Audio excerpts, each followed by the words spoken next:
ओम नमः शिवाय। श्री शिव चालीसा। जय गणेश गिरजा सुमन मंगल मूल सुजान, कहत अयोध्या दास तुम देहु अभय वरदान। हे गिरजा पुत्र भगवान श्री गणेश, आपकी जय हो। आप मंगलकारी हैं, विद्वता के दाता हैं। अयोध्या दास की प्रार्थना है कि प्रभु आप ऐसा वरदान दें जिससे सारे भय समाप्त हो जाएं। जय गिरिजापति दीन दयाला, सदा करत संतन प्रतिपाला। भाल चंद्रमा शोभत नीके, कानन कुंडल नाग फनीके। हे गिरिजापत हे दीन दयाल, पर दया दर्शाने वाले भगवान शिव, आपकी जय हो। आप सदा संतों के प्रतिपालक रहे हैं। आपके मस्तक पर छोटा सा चंद्रमा शोभायमान है। आपने कानों में नागफनी के कुंडल डाल रखे हैं। अंग गौर सिर गंग बहाए, मुंड माल तन छार लगाए। वस्त्र खाल बाघंबर सोहे, छवि को देख नाग मन मोहे। आपकी जटाओं में गंगा बहती है। आपके गले में मुंड माल। माना जाता है भगवान शिव के गले में जो माला है उसके सभी शीश देवी सती की हैं। देवी सती का 108वां जन्म राजा दक्ष प्रजापति की पुत्री के रूप में हुआ था। जब देवी सती के पिता प्रजापति ने भगवान शिव का अपमान किया तो उन्होंने यज्ञ के हवन कुंड में कूदकर अपनी जान दे दी। तब भगवान शिव की मुंडमाला पूर्ण हुई। इसके बाद सती ने पार्वती के रूप में जन्म लिया और अमर हुए। बाघ के खाल के वस्त्र भी आपके तन पर जच रहे हैं। आपकी छवि को देखकर नाग भी आकर्षित होते हैं। मैना मातु की हवे दुलारे, बाम अंग शोहत छवि नारी। कर त्रिशूल शोहत छवि भारी, करत सदा शत्रुन झयकारे। माता मैनावती की दुलारी माता पार्वती जी आपके बाएं अंग में हैं। उनकी छवि भी अलग से मन को हर्षित करती है। अर्थात आपकी पत्नी के रूप में माता पार्वती भी पूजनीय है। आपके हाथों में त्रिशूल आपकी छवि को और आकर्षक बनाता है। आपने हमेशा शत्रुओं का नाश किया है। नंद गणेश सोहे तह कैसे, सागर मध्य कमल हैं जैसे। कार्तिक श्याम और गणराऊ, या छवि को कही जात न काऊ। आपके सानिध्य में नंदी और गणेश सागर के बीच खिले कमल के समान दिखाई देते हैं। कार्तिकेय व अन्य गणों की उपस्थिति से आपकी छवि ऐसी बनती है जिसका वर्णन कोई नहीं कर सकता है। देवन जबहि जाय पुकारा, तबहि दुख प्रभु आप निवारा। किया उपद्रव तारक भारी, देवन सब मिल तुम्हें जिवारे। तुरत सडानन आप पठायो, लव निमेष महामारी गिरायो। आप जलंधर असुर संहारा, सुयश तुम्हार विदित संहारा। हे भगवान, देवताओं ने जब भी आपको पुकारा है तुरंत आपने उनके दुखों का निवारण किया है। तारक जैसे राक्षसों के उत्पात से परेशान देवताओं ने जब आपकी शरण ली, आपकी गुहार लगाई। हे प्रभु, आपने तुरंत तारकासुर को मारने के लिए सडानन को भेजा। भगवान कार्तिकेय अपने पुत्र को भेजा था। आपने ही जलंधर नामक असुर का संहार किया था। आपके कल्याणकारी यश को पूरा संसार जानता है। त्रिपुरासुर सन युद्ध मचाई, सबहि कृपा कर लेन बचाई। किया तपहि भागीरथ भारी, पुरब प्रतिज्ञा ताशु पुरारी। हे शिव शंकर भोलेनाथ, आपने ही त्रिपुरासुर तारकासुर के 3 पुत्रों ने ब्रह्मा की भक्ति कर उनसे 3 अभेद्य पुर मांगे थे, जिस कारण उन्हें त्रिपुरासुर कहा गया। शर्त के अनुसार भगवान शिव ने अभिजीत नक्षत्र में असंभव रथ पर सवार होकर असंभव बाण चलाकर उनका संहार किया था। के साथ युद्ध कर उनका संहार किया, पर सब पर अपनी कृपा की। हे भगवान, भागीरथी के तप से प्रसन्न होकर आपने उनके पूर्वजों को, उनकी आत्मा को शांति दिलाने के लिए उनकी प्रतिज्ञा को पूरी किया था। दानिन मह तुम सम कोउ नाहि, सेवक स्तुत करहि सदाई। वेद माहि महिमा तुम गाहि, अकथ अनादि भेद नहीं पाए। हे प्रभु, आपके समान दानी और कोई नहीं है। सेवक आपकी सदा से प्रार्थना करते आए हैं। हे प्रभु, आपका भेद सिर्फ आप ही जानते हैं। क्योंकि आप अनादिकाल से विद्यमान हैं। आपके बारे में वर्णन नहीं किया जा सकता है। आप अकथ हैं। आपकी महिमा का ज्ञान करने में तो वेद भी समर्थ नहीं है। प्रकट उदध मंथन में ज्वाला जरत सुरासुर भय विहाला। कीन्हि दया तह करी सहाय, नीलकंठ तब नाम कहाय।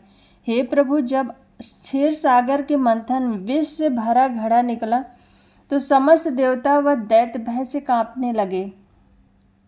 आपने ही सब पर अपनी मेहर बरसाते हुए इस विष को अपने कंठ में धारण किया, जिससे आपका नाम नीलकंठ हुआ।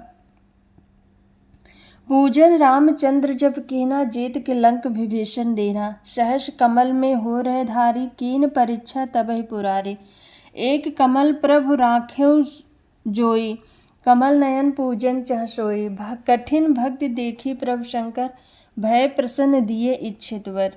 हे नीलकंठ, आपकी पूजा करके ही भगवान श्री रामचंद्र लंका को जीत कर उसे विभीषण को सौंपने में कामयाब हुए। इतना ही नहीं, जब श्री राम माँ शक्ति की पूजा कर रहे थे और सेवा में कमल अर्पण कर रहे थे, तो आपने इशारे पर ही देवी ने उनकी परीक्षा लेते हुए एक कमल को छुपा लिया था। अपनी पूजा को पूर्ण करने के लिए राजीव नयन भगवान राम ने कमल की जगह अपनी आँख से पूजा संपन्न करने की प्रतिज्ञा ली। तब आप प्रसन्न हुए और उन्हें इच्छित वर प्रदान किया।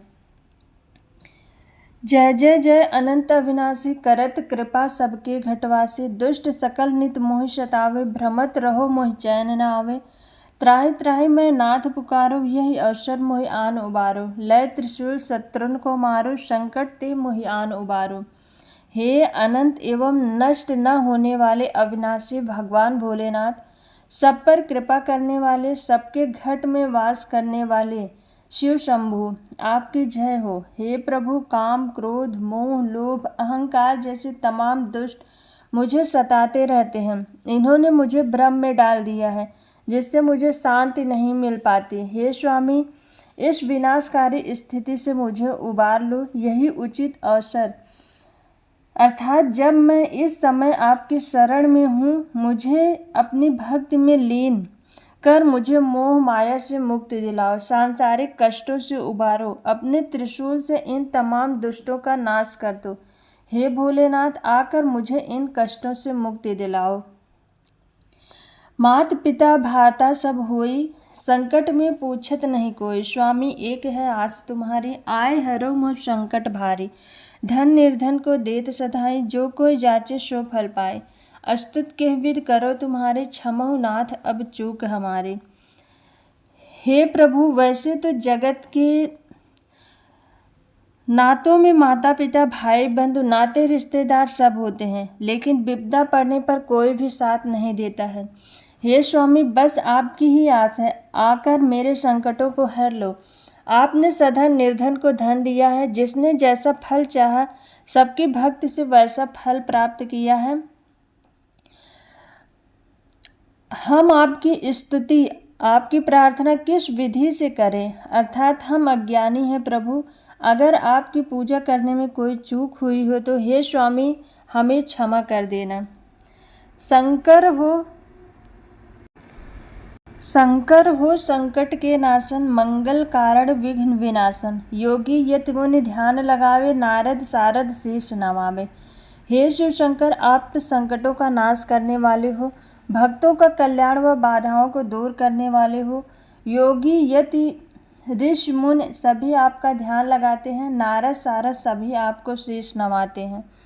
नमो नमो जय नमः शिवाय, सुर ब्रह्मादिक पार न पाए। जो यह पाठ करे मन लाई, तापर होत है शंभु सहाय। हे भोलेनाथ, आपको नमन है, जिसका ब्रह्मा आदि देवता भी भेद न जान सके। हे शिव, आपकी जय हो। जो भी इस पाठ को मन लगाकर करेगा, शिव शंभु उसकी सदैव रक्षा करेंगे। आपकी कृपा उन पर सदैव बरसेगी। ऋणिया जो कोई हो अधिकारी, पाठ करे सो पावन हारी। पुत्र होन कर इच्छा जोई, निश्चय शिव प्रसाद तेहि होय। पंडित त्रयोदशी को लावे, ध्यान पूर्वक होम करावे। त्रयोदशी व्रत करे हमेशा, ताके तन नहीं रहे कलेशा। पवित्र मन से जो इस पाठ को करने से इस पाठ को भगवान शिव के पूर्ण निमित्त रूप से करेगा, कर्ज में डूबे हुए को भी समृद्ध बना देता है। यदि कोई संतानहीन हो तो उसकी इच्छा को भी भगवान शिव का प्रसाद निश्चित रूप से मिलता है। त्रयोदशी 13वां दिन त्रयोदशी कहलाता है। हर चंद्रमास में 2 त्रयोदशी आती है, एक कृष्ण पक्ष में, एक शुक्ल पक्ष में। इस दिन पंडित को बुलाकर हवन करवाने, ध्यान करने और व्रत करने से किसी भी प्रकार का कष्ट नहीं रहता है। धूप दीप नैवेद्य चढ़ावे, शंकर सम्मुख पाठ सुनावे, जन्म जन्म के पाप नसावे, अंत धाम शिवपुर में पावे। अयोध्या दास आस कहे तुम्हारी, सकल दुख हरऊ हमारी। जो कोई भी धूप दीप नैवेद्य चढ़ाकर भगवान शंकर के सामने इस पाठ को सुनाता है, भगवान भोलेनाथ उसके जन्म जन्मांतर के पापों का नाश करते हैं। अंतकाल में भगवान शिव के धाम शिवपुर अर्थात स्वर्ग की प्राप्त होती है, उसे मोक्ष मिलता है। अयोध्या दास को प्रभु आपकी आस है, आप तो सब कुछ जानते हैं, इसलिए हमारे सारे दुख दूर करो भगवान। नित्य नेम उठ प्रात ही पाठ करो चालीसा, तुम मेरी मनोकामना पूर्ण करो जगदीश। मगशिर छठ हेमंत ऋत संवत 64 जान, स्तुत चालीसा सेवह पूर्ण कीन कल्याण।